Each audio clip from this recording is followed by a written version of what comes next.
Halo, selamat pagi semuanya. Kita kembali lagi di podcast ketiga, tugas Latsar Kementerian Pekerjaan Umum. Nah, kemarin kan kita sudah, sebelumnya saya kenalin ada teman-teman dari kelompok 5, ada Kak Anissa Nur, Anissa Dini, Kak Anita, Kak Anya, Kak Arif, dan Kak Tito. Nah, kemarin kan kita sudah mengikuti Latsar selama 4 hari. Nah, berbagai agenda sudah kita lalui. Nah, saya mau tanya nih, selama 4 hari ini, apa satu hal yang paling membuka cara pandang Kak Anita dan Kak Anya sebagai warga negara maupun sebagai seorang ASN? Selama 4 hari ini tuh hal yang paling membuka cara pandang saya sebagai warga negara maupun ASN itu adalah pentingnya kita itu peka terhadap isu mengenai konsensus dasar bernegara, bela negara, dan kita tuh harus ngerti gimana caranya menganalisisnya secara mendalam gitu. Dulu tuh kalau lihat masalah bangsa, rasanya tuh, saya tuh cuma bisa bilang kayak, "Ya ampun ribet banget sih," gitu.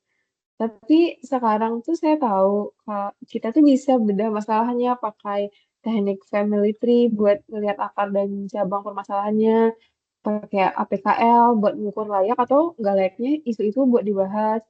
Terus, ada juga USG buat nilai urgensi masalah tersebut dan bahkan pakai Venn diagram buat nyari akar penyebabnya. Semua itu tuh bikin saya tuh sadar kalau jadi ASN itu bukan cuma soal kerja administratif aja, tapi, saya juga mikir strategis untuk menyelesaikan masalah tersebut dan kita bisa berpikir kritis, juga bisa, ikut nyari solusi terkait isu tersebut. Dan sekarang tuh saya juga lebih paham, untuk memahami isu tersebut, gimana langkah-langkah untuk, agar saya bisa berkontribusi secara nyata, begitu Mas. Terima kasih. Iya, kalau dari saya, jadi selama 4 hari ini kan banyak sekali ya yang udah kita pelajari. Seperti yang udah Kak Anita bilang tadi. Terus kalau ditanya hal apa yang paling membuka cara pandang saya sebagai warga negara maupun ASN itu soal gimana terjadi. Jadi ASN itu nggak cukup cuma datang, kerja, terus pulang. Tapi kita juga dituntut buat peka sama isu-isu di sekitar, mikir kritis, dan berani ambil peran. Dulu saya juga pikir kita tuh cuma cukup ikut aturan aja udah aman. Tapi ternyata kita juga harus jadi bagian dari solusi itu sendiri. Dari materi sebelum-sebelumnya kayak analisis isu, wawasan kebangsaan, saya juga jadi ngerti kalau ASN itu sebenarnya agen perubahan, bukan cuma pelaksana tugas. Oke, jadi sudah banyak ya materi-materi yang sudah kita pelajari bersama selama 4 hari ini, khususnya mengenai bela negara dan wawasan kebangsaan. Dan juga ASN bukan hanya sebagai pelaksana tugas, tapi juga sebagai agen perubahan. Oke, lanjut ke pertanyaan selanjutnya. Saya mau nanya ke Kak Anissa Nur dan Kak Arif. Kenapa sih kita harus menjelaskan cinta tanah air ke teman-teman yang skeptis? Apa yang bakal kita bilang, kamu bilang agar dia relate kita? Oke, kalau aku harus jelasin cinta tanah air ke temen aku yang skeptis ya, aku bisa bilang kalau kita peduli sama kualitas pendidikan anak-anak di desa pelosok yang tersebar di negeri ini, atau keselamatan jalanan kota kita, dan kita ngomel-ngomel karena pengelolaannya nggak bener, itu tandanya kita udah sayang sama negeri ini. Karena kalau kita nggak peduli sama apa yang terjadi di negeri ini, kita bakal cuek aja kan. Karena menurutku peduli itu udah cukup menggambarkan rasa sayang kita. Nah, cinta tanah air itu bukan cuma slogan ya, tapi pilihan buat sadar. Kita tetap di sini, kerja jujur, bantu orang sekitar, dukung produk lokal, atau bahkan sekedar nyebarin hal-hal positif, semua itu juga bisa dibilang bentuk cinta tanah air. Saya sependapat sih dengan poin yang disampaikan Mbak Andisa. Intinya peduli itu sayang. Nah kan nggak bisa kita pungkiri nih, pasti banyak nih teman-teman kita tuh yang skeptis kalau udah ngomongin cinta tanah air. Karena banyak juga alasan di balik skeptisisme itu, terutama di zaman sekarang nih, warga negara kita tuh kayak memiliki trust issue terhadap pemerintahan karena seringkali dikecewakan dengan berbagai kebijakan. Nah, peran kita sebagai ASN mungkin bisa dengan menyampaikan ke teman-teman kita tuh kalau cinta tanah air itu bukan cinta pemerintahannya, tapi dengan kamu mencintai budaya, menjaga lingkungan, dan peduli terhadap sesama, itu sudah bisa dibilang cinta tanah air. Dan itu akan sangat berkontribusi pada pembangunan negara. Kira-kira begitu, Mas. Oke, terima kasih. Jadi peduli sama dengan sayang. Nah, peduli ke negara juga sayang kepada negara itu sendiri. Oke, selanjutnya saya mau nanya ke Kak Anissa Dini dan Mas Tito. Bela negara itu soal tindakan, pola pikir atau gaya hidup sih? Kenapa gitu? Oke, kalau menurut saya tuh bela negara itu soal ketiganya ya. Jadi itu dia kita mulai dari pola pikir, terus kita wujudkan dalam tindakan dan akhirnya jadi gaya hidup. Karena dimulai dari penerapan di pola pikir itu maksudnya kayak kita tuh tahu kalau bela negara itu tuh kewajiban yang harus kita lakukan sebagai warga negara Indonesia. Nah, terus dari pola pikir kita itu tadi kita wujudkan ke dalam bentuk tindakan kita di kehidupan kita sehari-hari gitu, dalam kita berperilaku, baik sebagai warga negara, warga biasa dan juga sebagai ASN. Dan yang terakhir, perilaku kita sehari-hari itu kita jadikan juga sebagai gaya hidup untuk terus menanamkan nilai bela negara dalam keseharian kita. Oke, kalau dari saya sendiri, sebenarnya saya setuju juga yang dikatakan oleh Mbak Anissa Dini. Cuman kalau harus disuruh memilih salah satunya, saya lebih memilih bela negara uh, soal pola pikir. Jadi ketika pola pikir kita sudah betul, maka tindakan selanjutnya dan gaya hidup kita selanjutnya itu maka akan mengikuti sesuai dengan pola pikir kita tadi. Maka dari itu, maka pola pikir yang betul mengenai bela negara itu sudah harus ditanamkan sejak kecil kepada generasi-generasi mendatang. Seperti itu. Oke, terima kasih atas jawabannya. Oke sih, saya juga sepakat nih sama Kak Dini dan Bang Tito kalau bela negara itu merupakan sebuah tindakan, pola pikir, dan gaya hidup yang tidak terpisahkan satu sama lainnya. Oke, lanjut ke pertanyaan selanjutnya. Pernah nggak sih kamu merasa kecewa atau bingung sama kondisi bangsa negara ini? Setelah belajar tentang wawasan kebangsaan, apakah cara kamu menyikapinya dalam berubah? Mohon kesediaannya Kak Anita dan Kak Anya. Baik, ya bener sih pernah banget, malahan sering mungkin. Rasanya tuh kayak negara ini tuh mau dibawa kemana sih?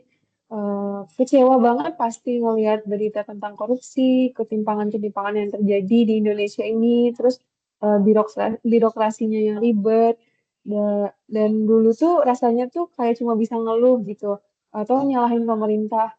Tapi tuh sekarang setelah belajar wawasan kebangsaan, saya tuh jadi lebih ngerti kenapa hal-hal itu bisa terjadi dan gimana sih cara kita bisa bantu untuk memperbaiki sekecil apapun peran kita.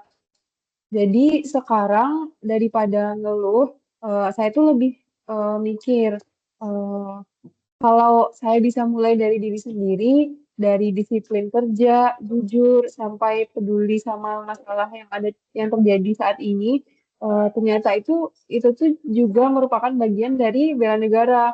Dan negara ini tuh sebenarnya butuh orang baik yang nggak diem gitu. Iya, benar. Kalau boleh jujur, pernah banget ya ngerasa kecewa dan bingung sama kondisi bangsa ini. Kayak kata Kak Nita tadi, mau dibawa kemana negara ini atau kok bisa ya negara ini gini terus, apalagi kalau lihat berita soal korupsi dan lain-lain. Kadang bikin pesimis. Tapi setelah belajar tentang wawasan kebangsaan selama beberapa hari ini, cara pandang saya mulai berubah sebenarnya. Saya sadar bahwa rasa kecewa itu sebenarnya wajar, tapi kita nggak boleh berhenti di situ. Justru sebagai warga negara, apalagi ASN ya, kita punya tanggung jawab buat nggak cuek. Mulai dari hal kecil aja dulu, kayak peka sama sekitar, kerja jujur, dan nggak ikut-ikutan apatis. Pelan-pelan kita bisa belajar bahwa cinta tanah air itu bukan soal kata-kata besar, tapi tentang tetap peduli meskipun kecewa. Oke, sangat memotivasi sekali jawaban Kak Anita dan Kak Anya. Intinya kita harus ikut berperan dalam memperbaiki bangsa ini menjadi lebih baik, apalagi kita sebagai ASN yang mempunyai peran yang sangat krusial untuk perbaikan bangsa ini ke depannya.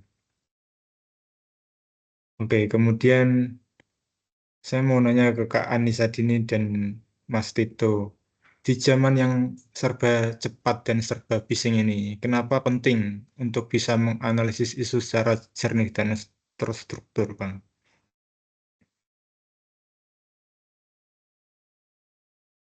Kalau dari saya tuh sangat penting ya untuk kita tuh punya kemampuan dan bisa menganalisis isu itu secara jernih dan terstruktur. Kenapa? Karena supaya kita tidak kebawa arus dengan isu-isu yang ramai gitu. Jadi kayak yang disampaikan Pak Parlim di kelas tadi, kita tuh harus punya 3 skill penting untuk dalam menganalisis isu, yaitu environmental scanning, problem solving, dan yang ketiga itu ada analytical thinking. Nah, dengan 3 skill ini kita bisa melihat isu dan permasalahan itu bukan cuma dari judulnya aja, bukan cuma dari ramainya aja, tapi kita juga ikut mikirin solusi apa nih kira-kira yang bisa kita kasih untuk isu-isu yang ada. Jadi kita nggak boleh menjadi bagian yang pasif, tapi kita juga harus terlibat aktif untuk langsung memberi inisiatif solusi penyelesaian isu yang ada. Itu, Bang. Oke, kalau dari saya sendiri itu di zaman yang penuh distraksi dan banyak kepentingan yang kita tidak ketahui ini, berpikir kritis dalam menanggapi setiap isu itu merupakan kebutuhan utama. Jadi, kemampuan kita dalam menganalisis isu secara jernih dan terstruktur membuat kita menjadi tetap waras, bijak, dan relevan di tengah derasnya arus informasi. Mungkin seperti itu kalau dari saya. Oke, jadi bisa saya simpulkan bahwa kemampuan bisa menganalisis isu itu memang penting agar terhindar dari hoax dan bisa menyimpulkan serta ikut berkontribusi nantinya memberikan solusi atas setiap masalah yang timbul pada saat bekerja. Oke, pertanyaan terakhir. Setelah belajar teknik analisis isu, menurut Kak Anissa Nur dan Kak Arif, seberapa penting kemampuan ini dalam menghadapi tantangan nyata saat habituasi nantinya? Oke, kemampuan analisis isu ini penting banget ya buat kita dalam menghadapi tantangan nyata saat habituasi nanti. Karena dengan kita paham tekniknya, kita bisa membantu dalam mengambil keputusan yang tepat dan kita bisa juga memetakan masalah dengan lebih tajam, bukan hanya berdasarkan asumsi pribadi. Selain itu, kemampuan ini bisa melatih kita untuk teliti dan peka terhadap lingkungan kerja kita. Jadi kita nggak cuma sekedar kerja doang, tapi kita juga terbiasa untuk sambil menganalisis banyak hal yang terjadi seperti pola komunikasi, potensi konflik, dan lain-lain. Nah, dengan kemampuan-kemampuan tersebut, saat menghadapi tantangan nyata habituasi nanti, kita bisa lebih siap dan responsif dalam menghadapi tantangan yang ada, dan bisa lebih solutif juga dalam penyelesaian masalahnya nanti.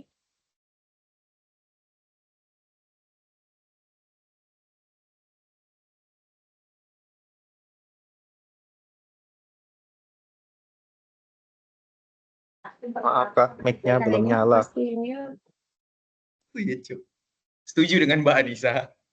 Belajar teknik analisis isu itu ya penting banget, karena dengan pembelajaran tersebut kita jadi lebih terstruktur dan terorganisir dalam pemecahan masalah atau problem solving. Jadi kedepannya kan kita akan ada habituasi nih. Jadi kita sebagai ASN itu akan lebih mudah dalam proses berpikir kritis. Karena dalam suatu pekerjaan pasti akan selalu menemukan permasalahan. Mungkin seperti itu, Mas. Terima kasih. Oke, terima kasih atas jawabannya. Oke, intinya materi ini memang bagus dan penting untuk kita sebagai CPNS, terutama untuk kerja nantinya yang mana membutuhkan cara berpikir yang inovatif untuk memecahkan masalah yang pasti muncul nantinya pada saat bekerja. Oke, nih ternyata ada satu lagi. Saya mau bertanya ke teman-teman semuanya. Setelah 4 hari belajar bersama, apa perubahan paling nyata dalam cara kamu berpikir atau bersikap sebagai bagian dari bangsa ini? Mulai dari Kak Anissa Dini, silakan. Dan kalau menurut kalau saya sendiri setelah belajar 4 hari itu saya tuh kan berpikir kalau ternyata tiap individu itu bisa berdampak besar untuk bangsa kita ini. Jadi saya melihat bahwa sekecil apapun hal yang kita lakukan, selama itu positif, pasti akan memberikan kontribusi untuk bangsa ini. Jadi seperti halnya penerapan bela negara dan pengetahuan terkait kebangsaan di kehidupan kita sehari-hari.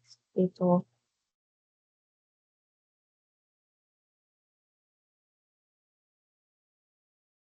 Iya, kalau aku sih lebih sadar kalau menjadi bagian dari bangsa ini tuh bukan sekedar status doang, tapi bagaimana melakukan tanggung jawab yang aktif. Dalam menghadapi isu juga, saya belajar untuk melihat lebih dalam tentang isu tersebut. Kayak apa masalahnya, apa dampaknya bagi masyarakat, dan apa aja yang bisa dilakuin mulai dari hal kecil dan lingkungan kita sendiri. Kalau saya tuh dulu sempat mikir gini sih, kayak ya udah sih, yang penting saya tuh udah kerja dengan benar gitu. Tapi tuh sekarang saya tuh sadar saya tuh udah jadi bagian dari bangsa ini dan itu tuh nggak cukup cuma benerin diri sendiri aja. Kita tuh juga harus peka, aktif dan ikut dorong perubahan meski sekecil apapun itu.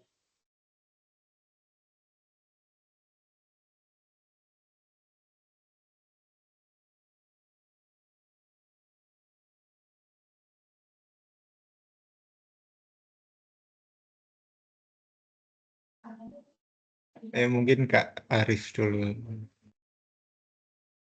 Oke, hampir sama sih dengan Mbak Anita. Jadi bagi saya yang paling berdampak tuh mungkin cara pandang saya terhadap apa yang terjadi di negeri ini.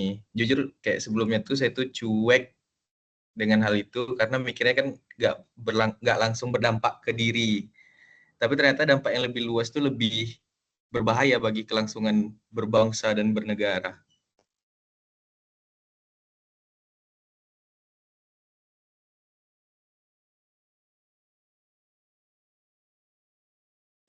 Oke, Kak itu silakan.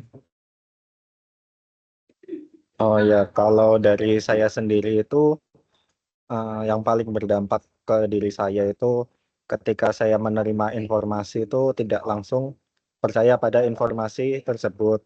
Jadi saya lebih baik untuk mencari sumber-sumber lain yang berkaitan mengenai informasi yang saya dapatkan. Terlebih lagi untuk sekarang di zaman yang serba cepat ini kita mendapatkan banyak sekali informasi yang kita terima entah dari mungkin media sosial, kawan maupun keluarga. Dan untuk lebih baiknya, sebelum kita membagikan kembali informasi yang kita terima itu, kita memastikan kebenaran dari informasi tersebut. Dan seperti itu. Oke, Kak Anya silakan. Perubahan paling nyata bagi saya adalah lebih sadar bahwa peran kecil kita itu bisa berdampak besar untuk bangsa ini. Sekarang saya mulai berpikir lebih kritis dan berusaha bersikap lebih peduli karena kita adalah bagian dari solusi bukan penyebab. Oke, terima kasih atas jawabannya teman-teman. Bagi saya, perubahan besar itu selalu dimulai dengan hal yang kecil, berlaku juga untuk merubah bangsa ini menjadi lebih baik. Harus diawali dengan diri sendiri dari yang sederhana, mulai dari bela negara, cinta tanah air, kesadaran berbangsa dan bela negara, dan mengamalkan nilai-nilai Pancasila dalam kehidupan sehari-hari. Yang nantinya perubahan yang besar untuk bangsa ini akan tercipta dengan sendirinya. Oke, sampailah kita semua pada akhir dari podcast kali ini. Mohon maaf atas segala kekurangannya. Terima kasih dan sampai jumpa. Terima kasih Mas, sampai jumpa.